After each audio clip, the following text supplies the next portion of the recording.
The dairy program is a diploma program. It's a little unique in that we offer both an ag business tract and a farm operations tract, so we can track anybody that's going to go work for a farm or own a farm, or anybody that's going to go in a supporting role.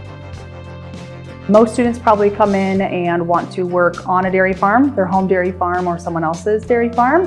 And there are some students that want to work in industry too, so working for some sort of co-op or company related to dairy.